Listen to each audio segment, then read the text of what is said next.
BJP. സംസ്ഥാന ഉപാധ്യക്ഷൻ Sean ജോർജിന്റെ വസതിയിലേക്ക് ഡിവൈഎഫ്ഐയും സിപിഎമ്മും നടത്തിയ പ്രതിഷേധം പേ പിടിച്ച പട്ടികളെ തുറന്നുവിട്ടതിന് തുല്യമാണ് എന്ന് ബി.ജെ.പി. മധ്യമേഖലാ അധ്യക്ഷൻ എൻ ഹരി.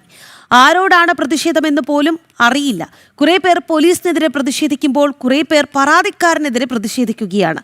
പരാതിക്കാരനായ ഷോൺ ജോർജിന്റെ വീട്ടിലേക്ക് നടത്തിയ പ്രതിഷേധം വിരോധാഭാസമാണ് എന്നും അദ്ദേഹം പ്രതികരിച്ചു. നമ്മൾ ഈ വേട്ടപ്പട്ടികളെയൊക്കെ അല്ലെങ്കിൽ ഈ പേ പിടിച്ച നായ്ക്കളെയൊക്കെ കുറെ കാലം കൂട്ടിലടച്ചിട്ടാൽ പെട്ടെന്ന് തുറന്നു വിട്ടാൽ എന്താ സംഭവിക്കുക? ഒറ്റ വാക്കിലുള്ള മറുപടി അതാ. ശരിക്കും പറഞ്ഞാൽ ആർക്കെതിരെയാ സമരം, എന്താ ചെയ്യുന്നതെന്ന് അറിയില്ല. ഇവിടെ ഒരു പരാതിക്കാരനാണ് ഷോൺ ജോർജ്. ഒരു പരാതി, സ്വാതന്ത്ര്യം, ജനാധിപത്യം, സോഷ്യലിസം പറയുന്നവർക്ക് ഒരു പരാതി അന്ന് കൊടുത്തതിനാണല്ലോ ഇപ്പോൾ അന്വേഷണം വന്നേ.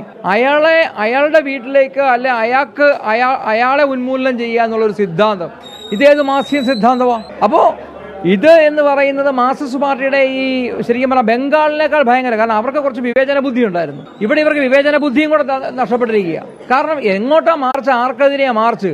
ചിലപ്പോൾ പോലീസിനെതിരെ മാർച്ച് ചെയ്യും. അത് കഴിഞ്ഞ് ഇന്ന് അവിടെ അന്വേഷണം വന്ന ഉദ്യോഗസ്ഥന്മാരുടെ ചരിത്രത്തിൽ ആദ്യമായിട്ടാണ് വാഹനം തല്ലിപ്പൊട്ടിക്കുന്നത്. മടിക്കലമില്ല, എന്തിനാ ഇതിനെല്ലാം ചെയ്യുന്നത്?